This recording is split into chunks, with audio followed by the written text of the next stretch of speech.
Hello and welcome. Hello and welcome to another video or live stream from the only channel you need to not only survive the current apocalypse, but actually enjoy it. And once again, we're going to start our program by reading from the next chapter in my book, which I have as of yet still not titled, but I'm thinking initially I was going to title it Bible Code. There's already a book out there called the Bible Code, and I don't want my book to be confused with that book. But I had a really good series going when I first started my YouTube channel called What's This Bible All About? So the book may be called What's This Bible All About?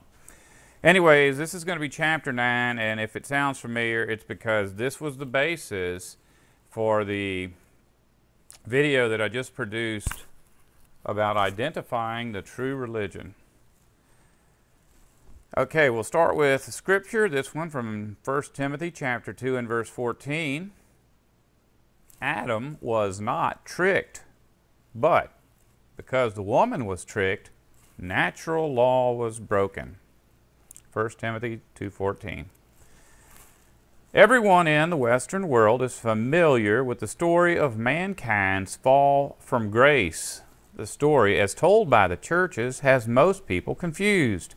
A large percentage of those who know the story think that it is nothing more than an ancient myth, a work of fiction. But believe it or not, nearly every ancient people that left written records of their existence included in their writings stories mirroring the one found in our Western world's Bible. Throughout the earth, stories of humans in the ancient past rejecting God's law in an attempt to become gods themselves are the foundation of every culture that exists today. The system that modern societies are governed by is called civilization. This aspect of human society is so firmly established that there are few people who would question its legitimacy. Every religion on the earth teaches that only bad people would take a stand against civilization's precepts. Even the religion of science, which teaches that humans evolved from lower life forms, upholds civilization as the ultimate goal of the evolutionary process. But around the world there is a group that to this day openly struggles against civilization's precepts. When Jesus was on the earth, he spoke of this group with great reverence. In fact, when his own apostles attempted to drive this people away, Jesus was very clearly declared that unless someone would follow their example, they would have no hope of entering into the kingdom of heaven. In the ancient past, this group was called Paideon, which is Strong's number G3183. Most English Bibles translate this word as small child, but this is somewhat misleading. In our culture, this word would more accurately be translated as baby.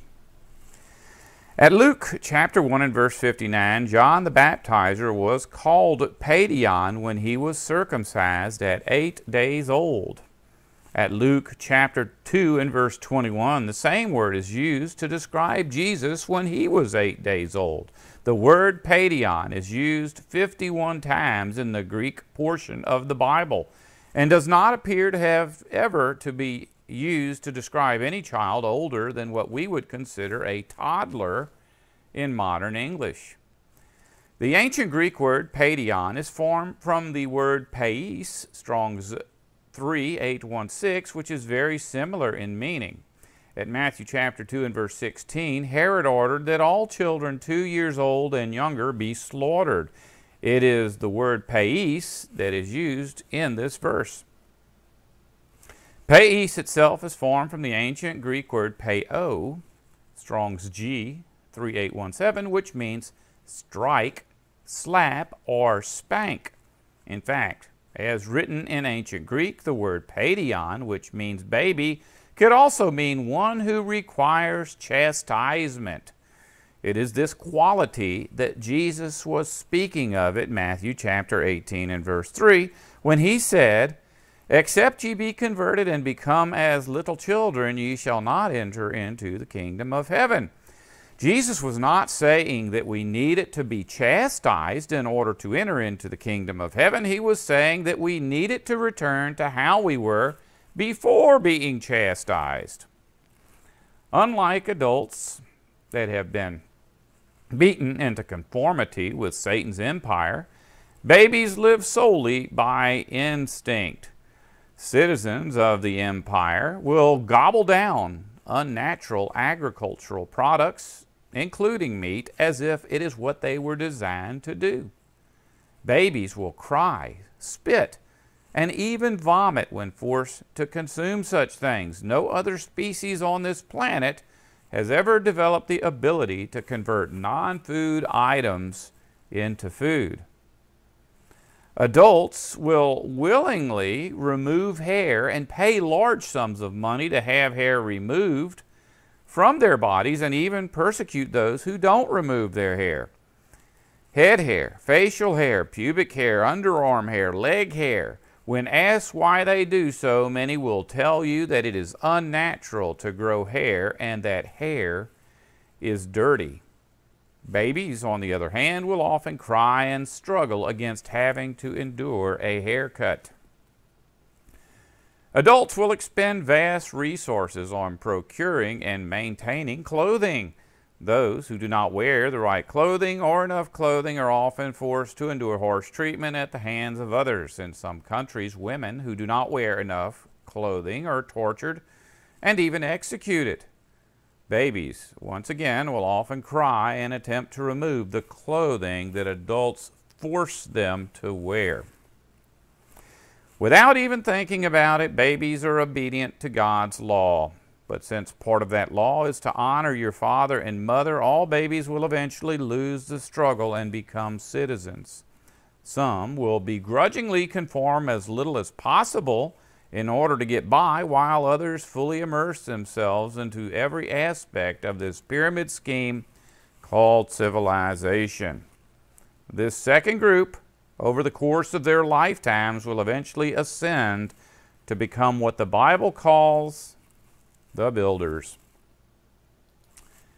And welcome. Okay, let's see. This week we got a lot of people. So Kitchcool starts it off. I don't know how he gets to be first every week, but somehow he manages it. Says, hello, guys. Sleepy Girl 85 is next. She says, hey, y'all.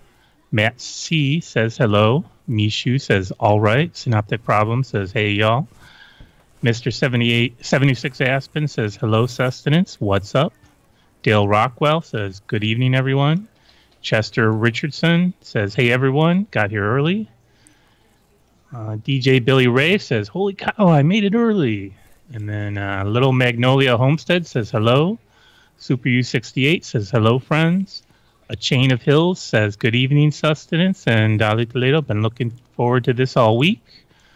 Matt Wilcox says, on time. Humi says, hey, Henry, the sheepdog is here. I'm sure what that refers to, but okay, yeah, I do. Maybe you do. Inside joke. Okay. Yeah. Annie 0100 says, if you would progress to flat Earth, I'd listen to you again. Matt Wilcox says, the rooster is here. So I don't know. These are inside jokes. Yeah. D. Vincent Some of them says, more inside than I can understand. Okay. D. Vincent says, hello, new friends. Weatherless World says, he smiles. Rob C. says, man, I hate trying to get the athletic queen from Hippal. My hand is tired. Marie's Vegetable Garden says, hello, family.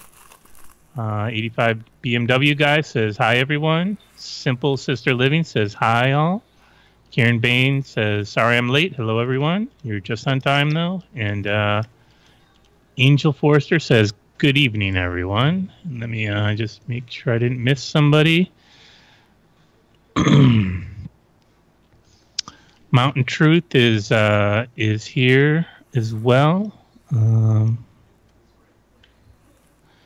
Katie Cooks and Crafts says hello. Great Bay 1961 says God bless all. Grandma Patty says juggling home life and live show. So I guess that means she's coming in and out. Weatherless World hugs And then last one is Nicola Smith says Aol. I guess that's Southern speak. First question this evening comes from email. He jumped ahead of the line by sending us an email. So if anybody else wants to do that, they're welcome to visit the website and check that out. And there is a contact form, and you can get your question in early. Yeah, and the whole reason for that is a lot of people, for whatever reason, can't make it to the stream while it's going on. So this is your opportunity. You go to the, and you can even specify if you want us to answer it here in the live stream, we'll do that. And if you want it answered on the podcast, we can do that. We actually answered this on the podcast, but we didn't know for sure if the person who asked the question would see it. So we're going to go ahead and do it during the live stream too.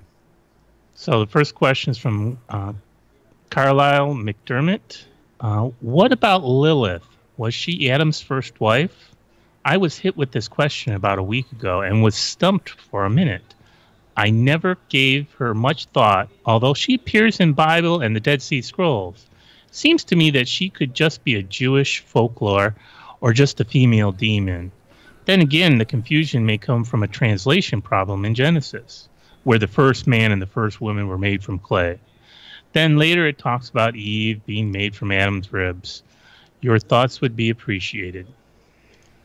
You know, I never caught that before, that he, you know, I saw it when I was looking at the question again this evening, where he said, at the very beginning it says that man and woman were made from clay. It doesn't say that, actually. It says Adam was made from clay, but it says, let us make man in our image, and we make Adam in our image, male and female, we will make Adam. And so I guess I just got so used to hearing that Adam was made of clay that I didn't think about the fact that at the very beginning it says, let us make them male and female. And so, you know, that's one of those things that it may bother others, but it doesn't bother me, because if Adam was made from clay and then Eve was made from Adam's rib, then by default, you know, Eve would be made of clay too. But there's a lot more to this than you know, it's not as simple of a question as it might seem to be. Because there is this, like a religion that's kind of in the, underneath all of these other religions that people are involved in, where, you know, like where did Cain get his wife type of thing. And it says that when Cain left, that he went off to be with some other people. And so it's like there's always the possibility that God went on to create something other than man and woman, or maybe made more men and more women.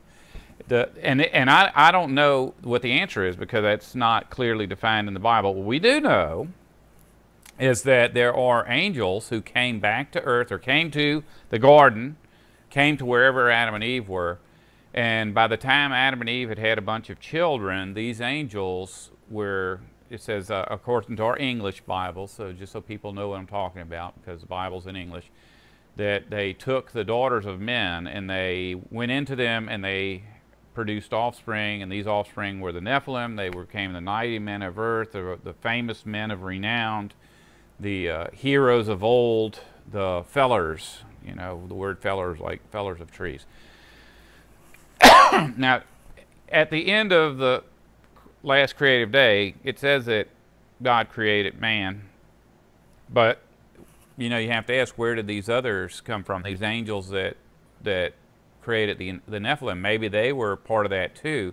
They obviously were considered, or they were close enough genetically to impregnate humans, but then again, we don't know exactly how all that worked. It doesn't specifically spell out in scientific language how the Nephilim came to be.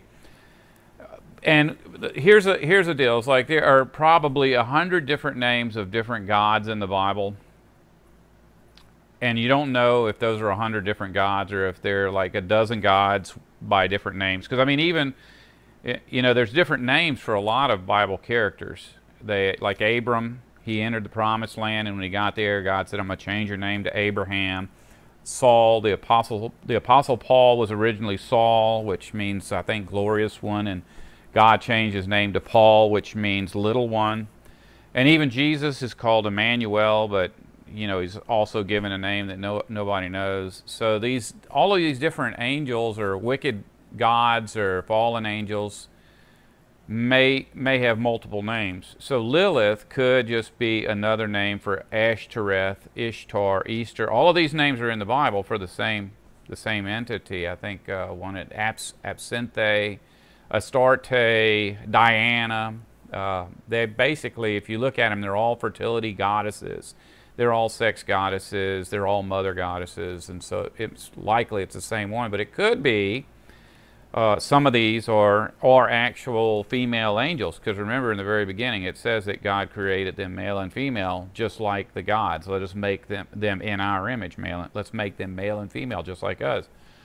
So that's a possibility, and as part of the story, you know, if you go back and look at the story of Adam and Eve and then their children, there's this odd story about Cain and Abel, and Cain kills Abel, and then as a replacement, Eve gives birth to Seth, and they make a big deal about Seth's birth, even though the Bible clearly states that Adam and Eve went on to have many sons and daughters. So why those are important, we don't know. But then later, when the flood comes along, like you and I were talking about in a podcast the other day, it says that, you know, a lot of people believe that there were 2 of every animal put on the ark, and that's not what the Bible says. The Bible says that that Noah was to put 7 of every clean animal on the ark, but he was to put 2 of every unclean animal, and that the unclean animals would go in 2 by 2. So when the time came, it said that 7 of each clean animal went in, and 2 of each unclean animal went in 2 by 2.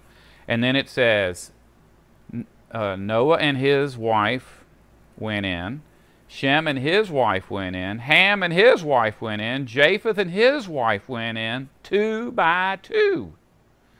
So, you know, here we go, 7 of every clean animal, 2 of every unclean animal, but humans went into the ark in a group of 8.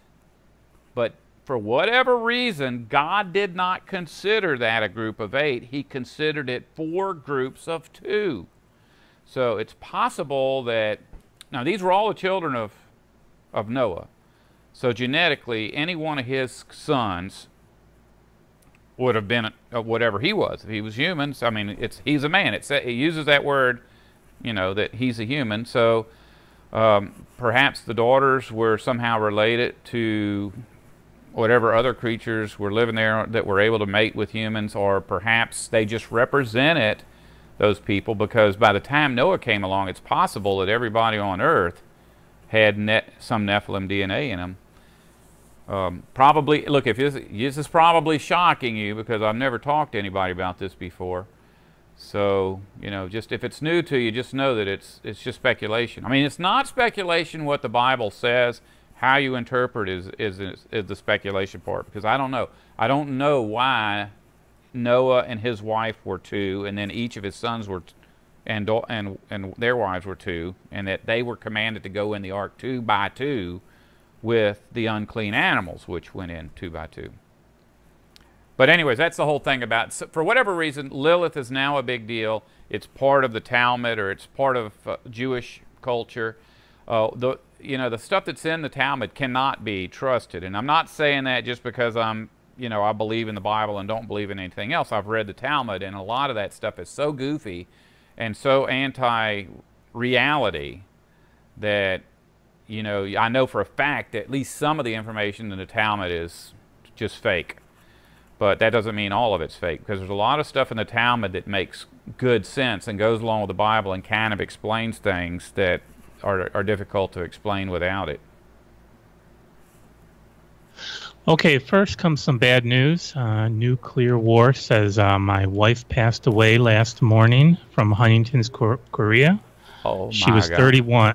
She was 31. We shared 10 years together, both good and hard times. Could you pray for me and my son? Thank you, my friend.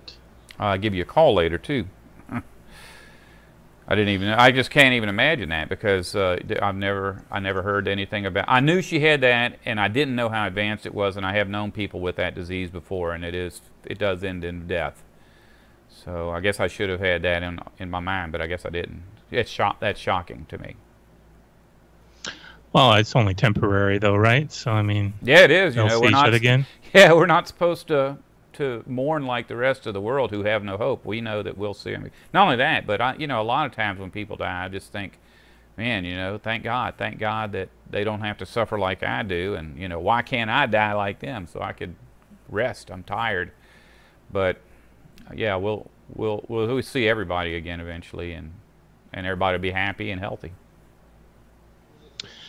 Next couple of comments comes from Dale Walkwell, who asks, "Where's Uncle Nesta?" And Sleepy Girl says, "Right, where's Nesta?" Hey, maybe one doobie too many. Yeah, I guess so. Okay, he's on the couch, snoozing with some half-eaten bucket of brownies in front of him. Okay, next real question comes from Mountain Truth. He wants to know any thoughts about quantum physics in Scripture. I can tell you my thought. Who asked the question before I start offending somebody? That was Mountain Truth. Mountain Truth. Okay, here's the deal with quantum physics, string theory. I don't know if people know this about me, but when I joined the military, I got in on this like genius thing because they tested me before I went in, and so they wanted me to be a nuclear engineer. And I actually failed out of nuclear engineering school, and it wasn't because I'm not smart, it's because they wanted me to learn a lot of stuff that was obviously not true. I absolutely don't believe in quantum mechanics, quantum physics, or string theory, because it's just, no matter how far you go with it, you come to a dead end and you got to start all over. And I just absolutely, I'll say this, that if there's any truth to it, it's not for us to know. But is there anything about that in the Bible? I guess if you go back to the very first book, when Eve is told she can be like a god, knowing good and bad, Eve was like, wow, it'd be nice to know all that stuff. But all of the stuff she learned from Satan, none of it did her any good, and at the end she died. I guess you mentioned something about the Noah's Ark. Did you mention that? Yeah, about Noah's Ark and going in 2x2s. Yeah, so Grandma Patty comments that 2x2 on the humans is a thought that she never had, and then Mike C says there was no law code back then, so how did Noah know what was clean and unclean? Well, I did a video about that one time, and I don't even remember what the video was, but I remember the whole thing is that in the Bible we're never told what clean is and what unclean is with animals.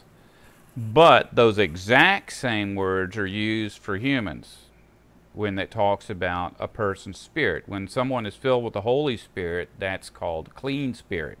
The Holy Spirit, the clean spirit, the set-apart spirit.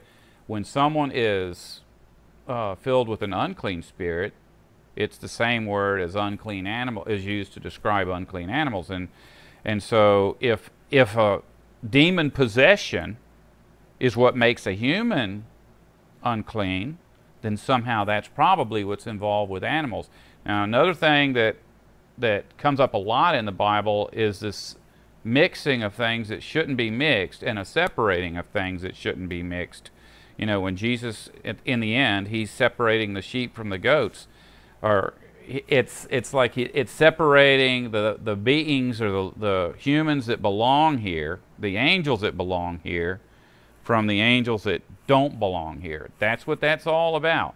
It's altogether possible that when these spirit beings, these came to the earth or came to the Garden of Eden or wherever to meet with humans and to impregnate human females, it's possible that they brought animals with them from wherever it is that they lived.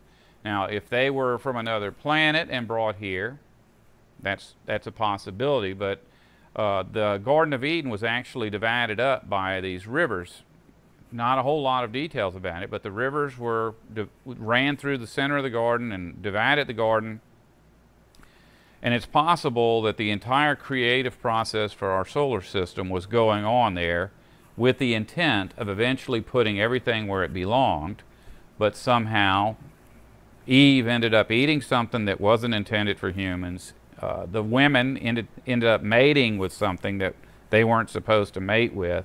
It's possible that the people who lived back then understood what a clean animal was and an unclean animal was, because they knew that there was a prohibition on those animals on their side of the river in the Garden of Eden. And all the way up until the flood, everybody knew You know, you could go to the Garden of Eden. You couldn't go in, but you could see it. You know, there was cherubs supposedly keeping people out. But it doesn't mean you couldn't see what was going on in there. And in fact, when Cain and Abel were making their sacrifices, it said they were making the sacrifices at the gate or at the entrance. And at that time, you know, we're talking about ancient history, there was no building, so the only gate or entrance they would be making their sacrifices at would have been the entrance to the Garden of Eden. And it says that Abel was accepted, but Cain was not allowed. And so the only thing that could mean is that Abel actually had free access. He could go into the garden and come out of the garden. And then later, Enoch, it says that people who were trying to live by truth were being killed, and Enoch was about to be killed, and God took him. And so it's possible that he took Enoch into the garden. You know, I don't know. But I know that, you know, if people instinctively knew what the difference was between a clean and unclean animal, then they probably knew it from just living it. They knew that there was a division back then that we are not aware of today. Now, Nuclear War, who had his wife pass away, says, thank you, Henry. You've been such a great help. I've been watching and learning from you since you started. And I don't want to put words in your mouth, but maybe he can send you a message and you guys can talk later or something. Yeah, that sounds good. Yeah, not tonight because, you know, after I get done with this, that's about the limits of what my wife allows, and I have to go in there and, you know, eat a snack and watch Star Trek or something. So yeah, so Nuclear War, either shoot us an email through the website or maybe just a comment on the video after the video is up. And I'll send him a message on Skype. I'll Skype with him every now and then. Okay. And for everybody that doesn't Skype with me, don't get jealous. I've been like talking with him for years, and it's just like, and I'm still every now and then I'll tell somebody to give me a Skype call, but for the most part, I stopped doing that about 4 years ago. I stopped giving my Skype address out because I was starting to get people just wasting my time and being mean. So, but if you want to Skype with me and you've never Skyped with me, you know, just say something, and, you know, I'll ask my mom if it's okay. Let's see. South Georgia Hydroponics says, howdy, folks. I like talking about chickens and stuff. Now, back to Mountain Truth. He's asked about the quantum mechanics. He says, Henry, you're not going to offend me unless you call me a liberal. But he was talking something about Genesis alludes to 10 dimensions, and now QP, which I'm not sure what that means. Know that? So now QP knows that? Oh, I don't know. Well, but look, it's all sacred geometry. You know, if you go back and you look at that, it's like when Paul was on the earth, he said he knew a man that went to the third heaven, and then there's all this, there's a whole religion based on that. You know, all the different levels of heaven and stuff. And it's, hey, look, let's just say this. The information in the Bible about a lot of stuff is really, really limited, and I could get myself in trouble talking about things that I don't know about. So could I say I don't know? That'd be okay. Oh, and I wanted to say something else, not to Mountain Truth, but whoever left the chicken comment, I don't know if you noticed this, Al Toledo, but the title of this live stream is Maximizing Organic Egg Production. It's just one final attempt to get YouTube to allow me to put ads on my videos. I don't know, you know, I didn't tell anybody about, you know, about the fact that I'm not getting any money from YouTube anymore, but the whole thing is like, for whatever reason, YouTube is, what do you call that, Admageddon or something? Oh, yeah, Adpocalypse. Adpocalypse, yeah, it's like a lot of people are flipping out because YouTube's taken away their permission to put ads on their videos, and a lot of my videos have ads, and occasionally they'll let one have ads, but they're trying to appease advertisers. And I don't know if you know this or not, but basically people that are pretty smart don't fall for ads. And so if your YouTube channel is about anything that's real, they just don't even bother putting ads on there because they know nobody's going to watch them. So I had to make it look like what is it? Organic egg production or something. Maximizing organic egg. Hopefully they'll think this is like a prepper video. And I'm sorry if anybody felt misled by that. But last week I titled it, I think, Chapter 8. That was the title of the video. And they said, we're sorry, the content to this is probably too disturbing for advertisers. I'm cool. I'm cool. If I don't ever get another ad dollar, I think I can make it for a while. Well, actually, somebody mentioned, let's see, Simple Sisters Living says that you should start a Patreon account. Yeah, well, we got a PayPal button on here, and I don't know that Patreon's much different than that. I got a donation today, So I mean, it always works out, no matter what. If I need tires on the car and I ain't got no money, I'll let y'all know. Let's see. Next comments come in about you were talking about, I guess, angels and spirits. And Super U makes a comment. I've often wondered if children with severe sicknesses are actually angels. Many children handle horrible sicknesses. And then a Chain of Hills comments in, do animals have spirits and souls? My friend believes her dog that just passed away a couple of weeks ago is in heaven. And I didn't know how to comment on that. And then Grandma Patty says it seems meat eating, even by animals, began with DNA tampered by angels. And Mountain True says he jokes with Grandma, saying that he wants to finish his cheeseburger first. And so lots of comments about these angels and DNA and spirits. Yeah, it's too much overload. I can't remember. What was the first question again? It was. I've always wondered severe sicknesses in children and angels.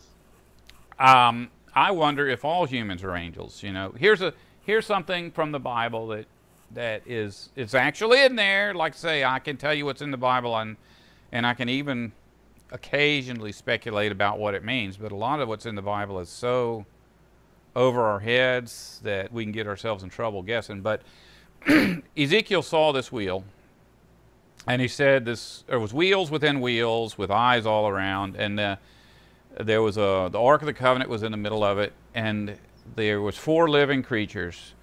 And I believe, just like I was talking about with Noah, there's like the 4 different types of living creatures, or 4, Noah, and then there's 3 different sons, so that's 4 groups of mated pairs of unclean animals. That those 4 may relate to the 4 living creatures. It's 4 living creatures or wheels within wheels. Well, if you look at that, that's orbits within orbits. So it's like the planets, different wheels. And one had the face of a lion, one had the face of a bull, one had the face of an eagle, and the other had the face of a cherub. And we all know cherubs are angels, right? So then Jeremiah sees, one of them sees a similar vision, but they're not in conjunction. The planets or the wheels are not around each other. They're not around God's throne. They're above God's throne, and they're screaming, set apart, set apart, set apart. Well, in our Bibles it says holy, holy, holy, but they're just like mocking God, set apart, set apart. And it says they have the face of an eagle, say face of a bull, say face of an eagle, a bull, and a lion. But instead of the face of a cherub, it says the face of a human, face of a man. And so you wonder if there's like when the world is restored, that each human is associated with an individual angel, or if humans are considered angels, or if humans act like angels, or why after the restoration of the earth suddenly we're called cherubs and not called humans. So that's a big thing, and that goes along with the 4 sets of humans that went on the ark.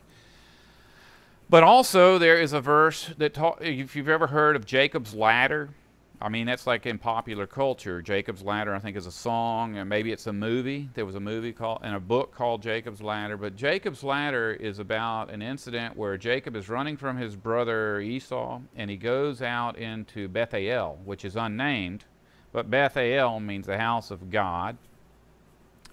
And he lays down and he sleeps, and in his vision, the Bible says he sees a ladder, but if you look at it, the word is not ladder, it's vortex. It's like shaped like a funnel. And this vortex is spinning around over his head, and he can see angels going up the vortex and angels going down the vortex. And this is not just a scriptural thing. In mythology, they speak of this vortex going between the planets. If you watch, and somebody somewhere will say, oh, have you ever seen the electric universe? Yes, I have. That's why I know that that's the case. There's a lot of information out there about celestial phenomenon that look like tornadoes.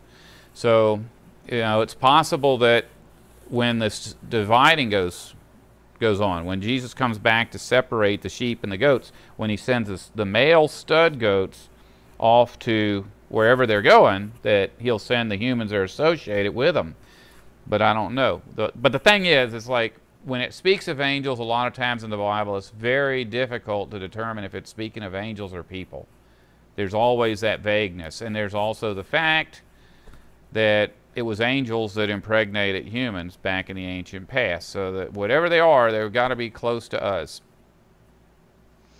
Grandma Patty says something about a Jonathan Kleck sees us all as fallen angels, and then Mountain Truth says Kleck is missing a few marbles. I don't know, your chance to badmouth somebody, I guess. Yeah. Well, I don't know who he is, but I do know it looks like one time I was trying to figure this out, and one of my subscribers sent me a message saying, is it possible that we are the Nephilim? And I'm like, yeah, it is. If you look at, I mean, when Jesus was on earth and he was confronted by the Pharisees, he called them offspring of vipers, you know. And if you go back in the ancient past, when these Nephilim were being created, the angels that impregnated the women are called reptiles, you know. And then later, even in Solomon, called them reptiles, or called them snakes or serpents, seraphs. So who knows? We'll find out. Oh, and back to the question of, do dogs go to heaven? Well, nobody goes to heaven. I mean, Jesus said that no man has ever been to heaven except for the one that came from heaven. But Paul tried to explain it when people were asking him, what's a resurrection like? He said, well, don't you know anything? He was like really saying, you know, why are you even here if you don't understand these basic concepts, which I don't even understand. But he says, you know, when the wheat is destroyed, it's the seed that's left, but that seed will sprout anew. And he said, you'll get a new body. Basically, that's what he was saying. And the glory, but he said that's not the way it is for everything, because the glory of a man is different than the glory of a fish, and the glory of a fish is different from the glory of a bird, and the glory of a bird is different than the glory of a land animal. And then he said the glory of stars is different than the glory of planets, and he said even the stars themselves differ from glory to glory. So he's talking about these living beings, living things, and the fact that the way different living things are preserved. And he talks about the planets as if they are just like we're all different species, you know, lower life forms, upper life form, lower life form, and actually speaking of the planets as life forms. Now remember, trees are also life forms, so it's not necessarily true that Paul was speaking of planets as thinking living entities that, you know, have conversations or whatever, but they, in whatever way, they are considered as living things.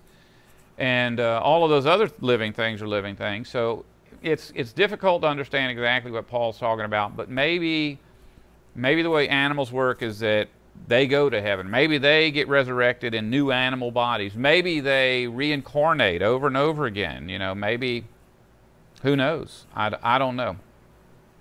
But I know that God took the time to put that into Paul's head so he would say it. That these are, God knows about every creature on the earth.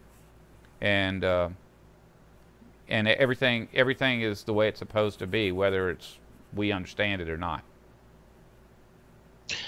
Next question comes from Synoptic Problem. He's asking about the meaning of a particular scripture, Colossians 1:15, which says, and he, Jesus, is the image of the invisible God, the firstborn of all creation. And Synoptic is asking, what do you think he means by firstborn? Well, this is one of those things that, like with Trinitarians, I always like to throw this in their face. Is like, how can How can Jesus be God's firstborn if Jesus is God? Because that's what they actually use this verse to try to prove that there is a Trinity.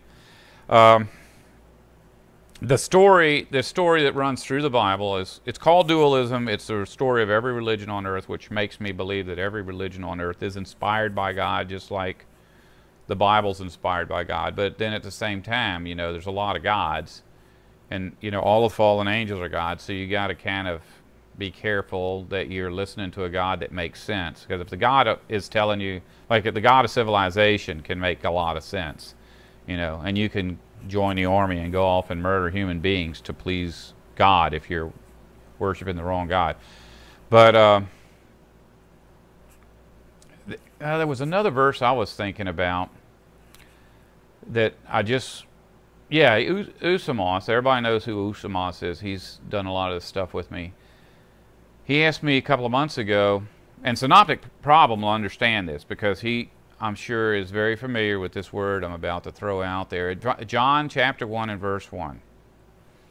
We're told, in the beginning the Word was, and the Word was with God, and the Word was a God, and He came to dwell among us, or something of that nature.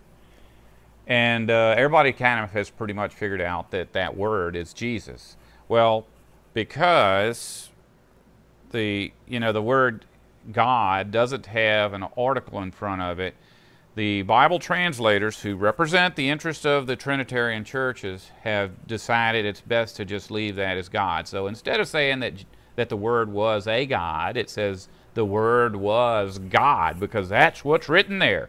But it's very obvious to anybody who does any translation work that the A would be understood. See, in our culture, the is understood.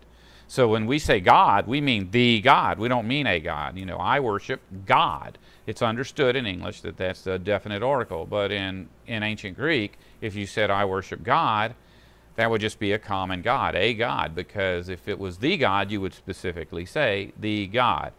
Well, here's the part that's tricky. About 2 months ago, Usama says, are you sure that the word logos means word?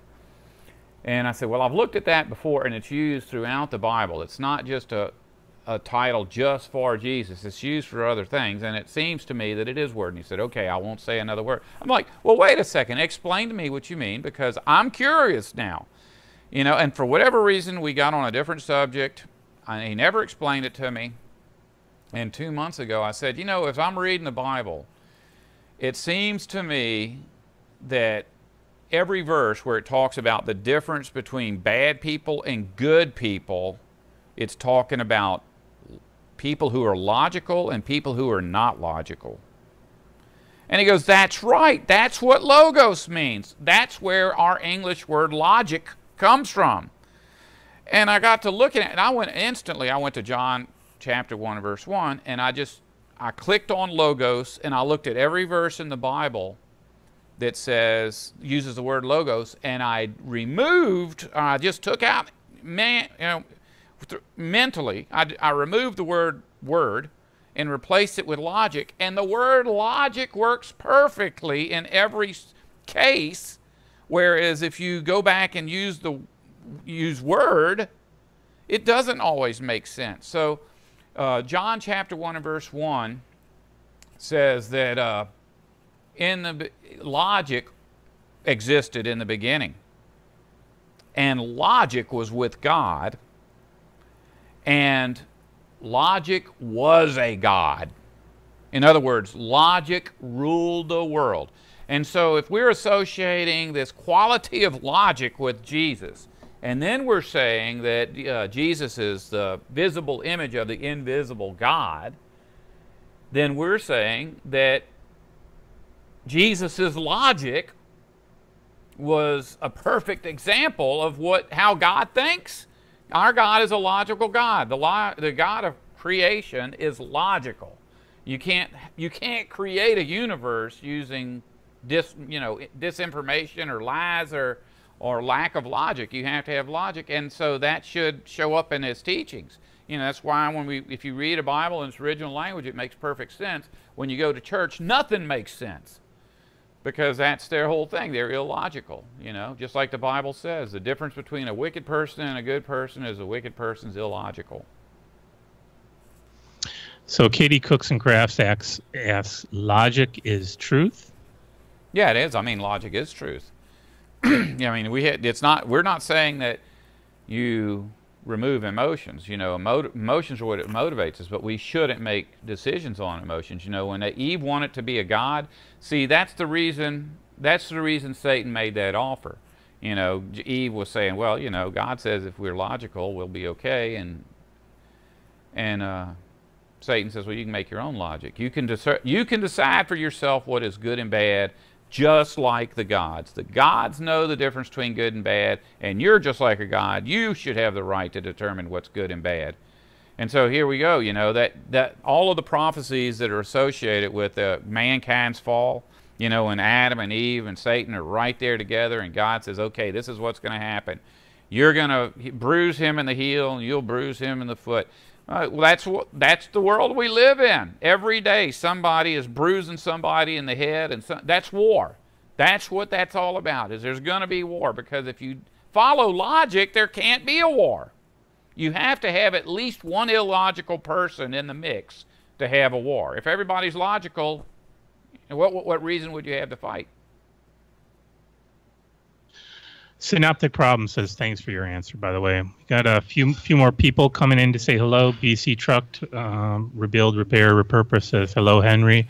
Pop Tartum says, I'm a fan. Marshmallow says, hi, everybody, I made it. And it looks like a new user, Prameld, says, hey, I'm 6'3", and he noticed that you commented about your height in an earlier video. I hope you're young, because if you're 6'4", you're having joint problems about now. If you're an old man, it looks good to be 6'4" when you're 18. When you're 55, being 6'4" has got some serious disadvantages to it. Going back to talking about animals and resurrection, Kitchcool says, will animals die after the resurrection?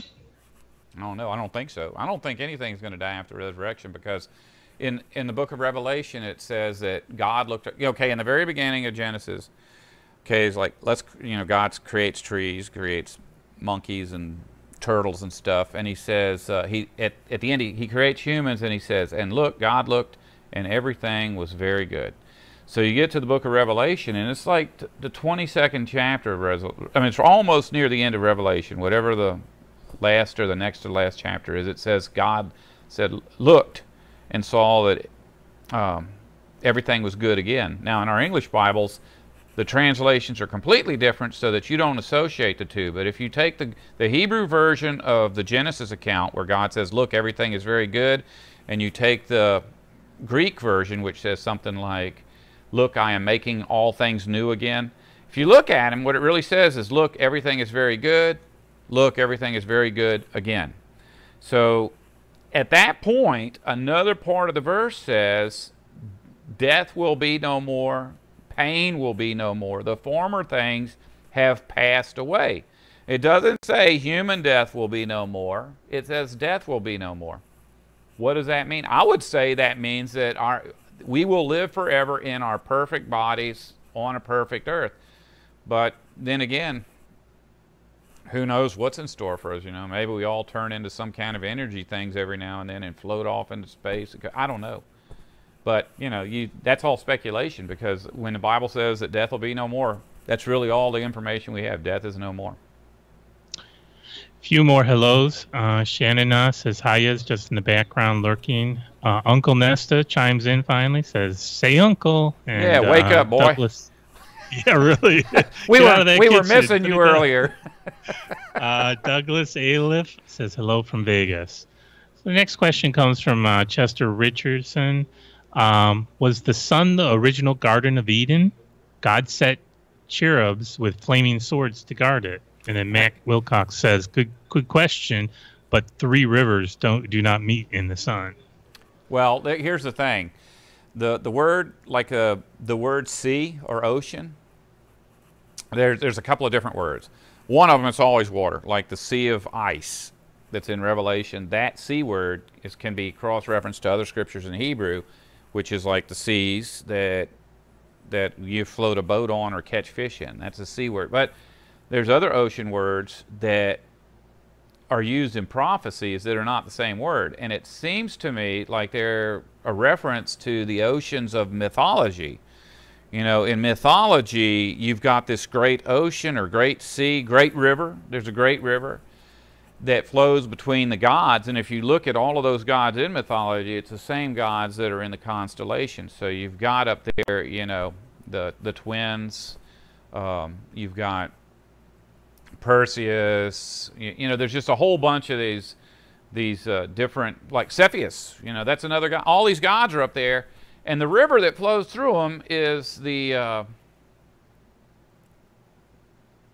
what is that, the Milky Way. The Milky Way, if you ever go out there on a really, really clear night and you're not nowhere near a city, you can see that the Milky Way kind of looks like a river flowing through between all those gods. Now, it doesn't break into four pieces like the river in the Genesis account, but it's altogether possible that somehow the river mentioned it is some celestial thing and not really a river on the earth. I'll tell you here's another theory about that, you know, I'm going to get this live streaming is really going to get me in trouble, because 20 years from now somebody will be pulling this out and showing it on TV. But the river, like the Tigris and the Euphrates, those are still there. But there's two other rivers mentioned in the Genesis account that are not there.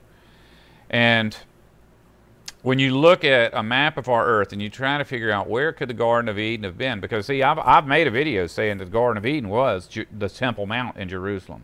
There's no doubt that that's what the whole Bible's about. But there's a lot of verses in the Bible that describe the stars moving. And the only way our stars can move is if the Earth's axis shifts, which means that that area of the Earth, where it's facing, could have been in another location at one time, meaning that the actual landmass that would have been where the Temple Mount is today could be in the middle of the ocean now. You know, we talked about, somebody asked me about where is the land of Atlantis? Do I believe in the, you know, Atlantis, the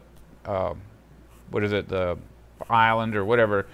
And I said, well, that's where we get the word Atlantic Ocean, because at one time before the flood, that was land, that was not water. So if you look at the way the Atlantic Ocean separates the continents, it's possible that at one time that was three separate rivers, that when the flood waters came and they ran into those rivers, you end up with an ocean. So that's another. Wait a second, I'm getting off track here again. What was the question? Was the sun the original Garden of Eden?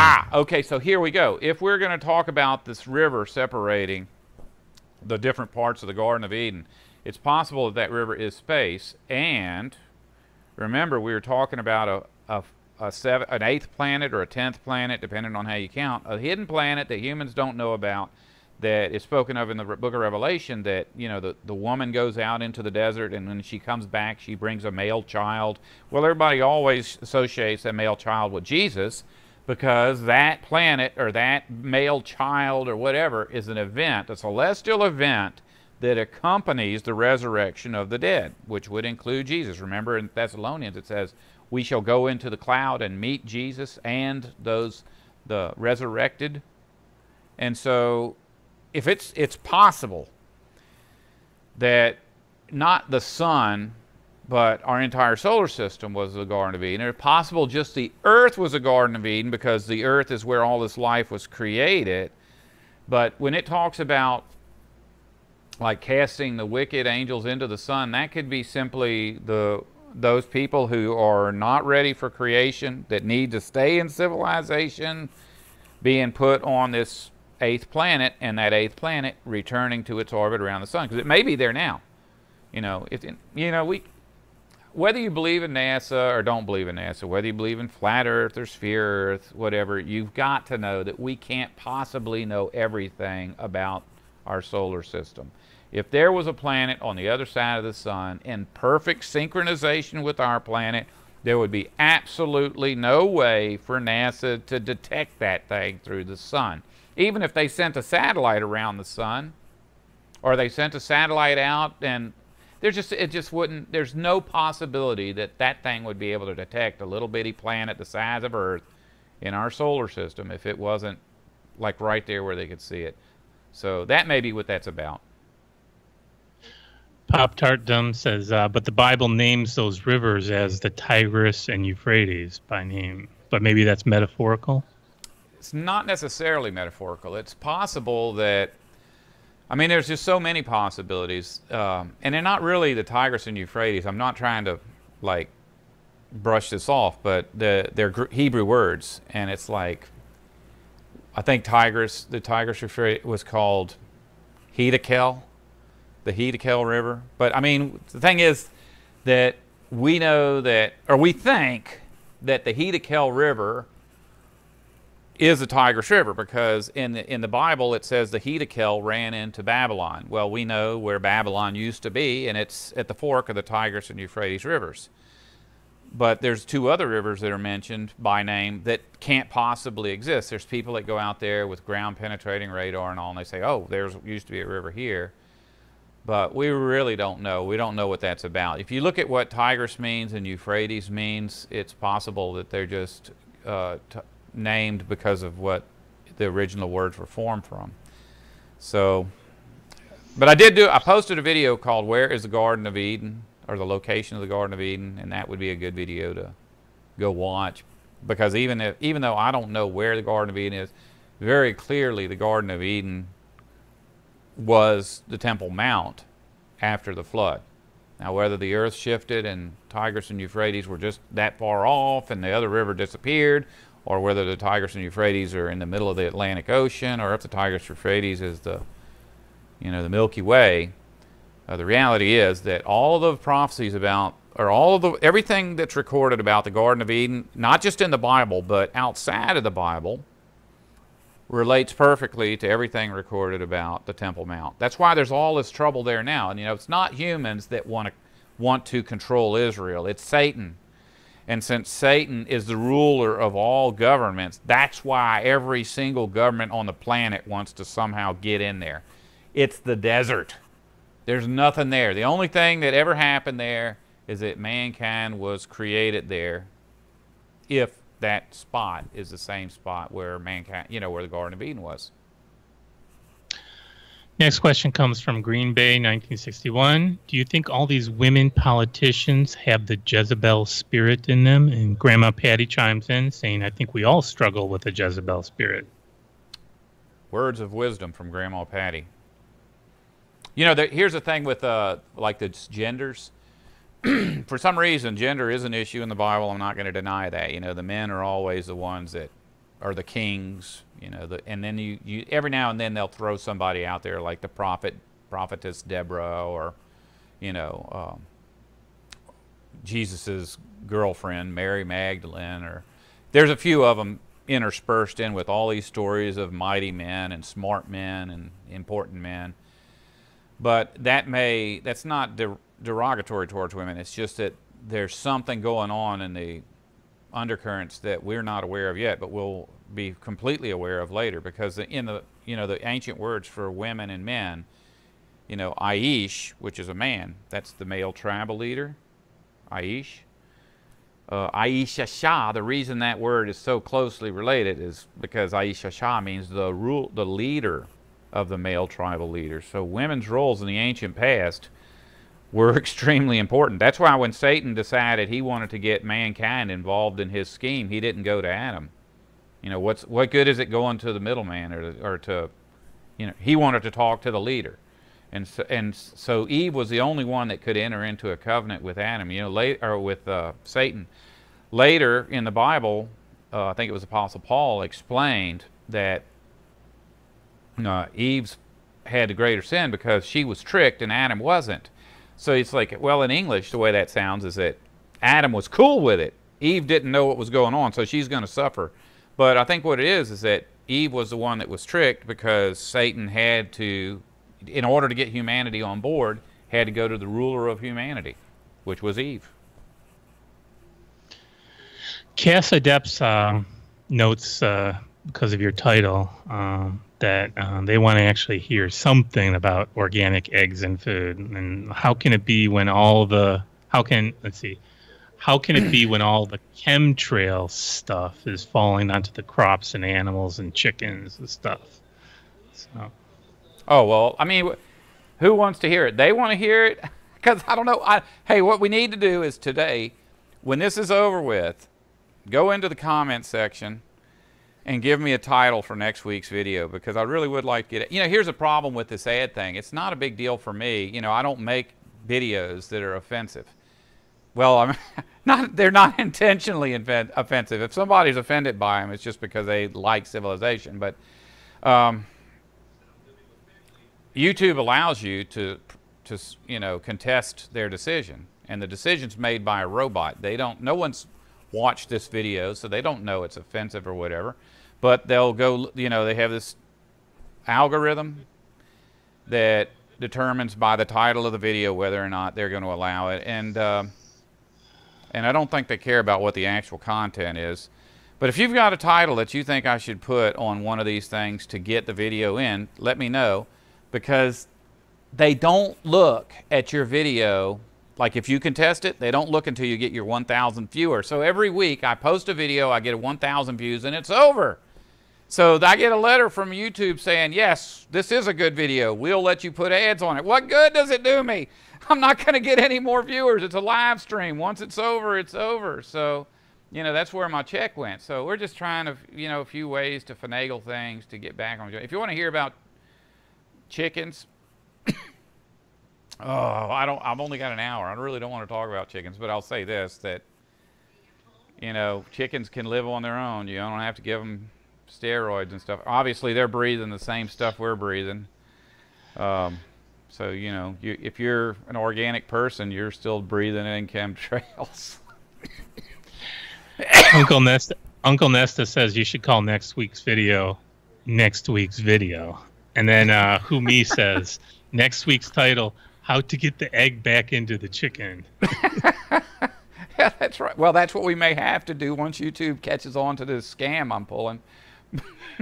I don't think it didn't look like this one was monetized, but well, we're kind of out of time. So the last question is going to come from Synoptic Problem, and then you can take us out. He says, if you had one bit of advice for a new Christian, what would it be? And do you think Christians can lose their salvation, like Hebrews 6? This is a hard one to end the show on, but first off, Christianity is a religion. We do not participate in religion here.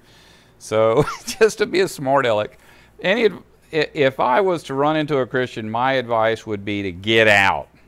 Separate yourself from religion. That's all religion. And I'm not just saying separate yourself from Christianity. If you know, Islam, Judaism, Hinduism, Buddhism, the religion of science, which includes such religions as evolution, the religion of the networks. Get away from that. And see, that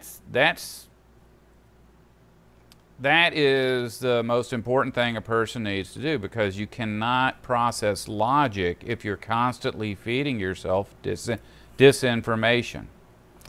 Now, what was it? Well, look, that's where we're going to end it, because I'm not familiar with what it says there in Hebrews, so we can pull that up next week and talk about it. But for right now, I hope that everybody enjoyed this little live stream, and that you enjoyed it enough that you'll come back next week, and that you will support the podcast and the website. And I just want everybody to know that I am still working on this incredible video called Melchizedek, which will be out hopefully within 2 months, hopefully even quicker than that.